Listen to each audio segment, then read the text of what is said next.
Hi, welcome back to Inside Weyermann, our video series that brings in times where we can't travel our malt house to your brew house.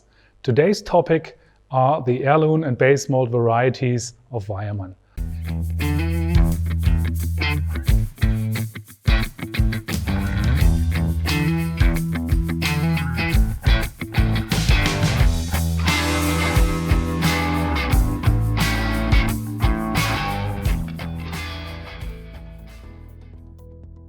In recent years, the craft beer scene has moved a bit from IPAs to lagers with a story.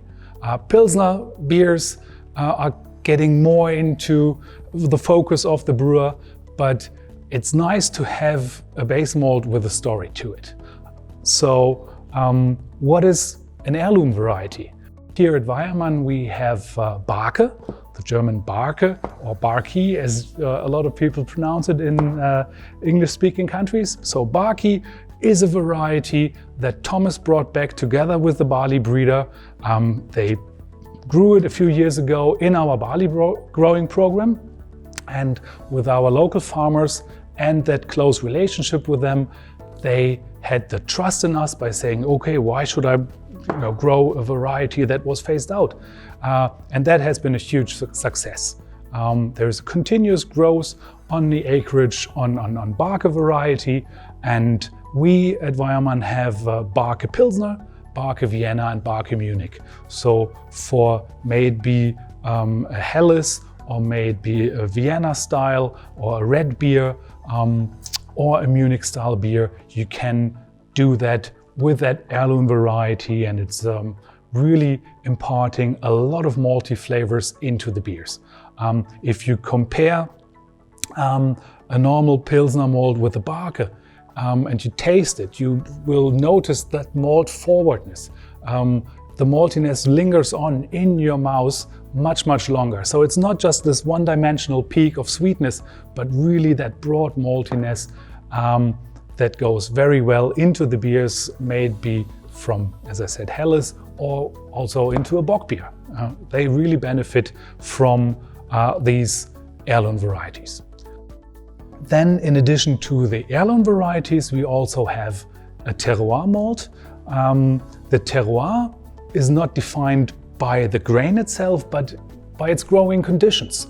And a climate or unique location is imparting that terroir flavor into the grain and later on into the malt. And for that we have our Italian Eraclea. Eraclea is a small barley growing area above Venice. It's right by the Adriatic Sea, and the barley fields are almost touching the Adriatic. And that unique climate, it's a two-row barley variety that is being sown in autumn, and then over the winter time, the mild Italian winter, yet very moist, is giving enough roots to the barley. And then in spring, after the last rain of spring, that hot Mediterranean climate is kicking in, and the flavor of the Eraclea is almost like green, like a raw kernel. It smells like the receiving silos of the barley, yet it is a beautiful malted variety. And it's been a huge success in Italian style Pilsner beers. Very crisp and a beautiful beer. And almost a defining malt for the Italian Pilsner beer style that is getting more and more popular.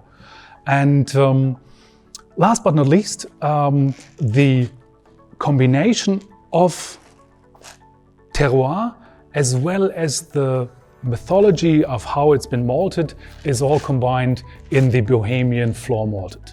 Yeah? So here we have the grain coming from Bohemia, from the soil of the Bohemian barley fields, and then on top of that terroir, they are being malted in our floor malting facility in the Czech Republic. Yeah? So that old traditional way of producing malt, not in a modern malt house, but on the concrete floor of the floor malting facility with no artificial air is really keeping all these volatile aromas during germination time. There's no artificial air pushing through, so nothing is lost and everything is still in there.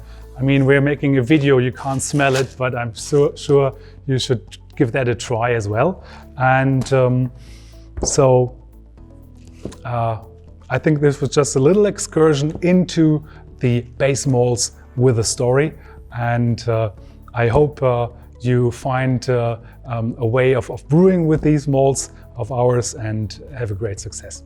All the best. Cheers.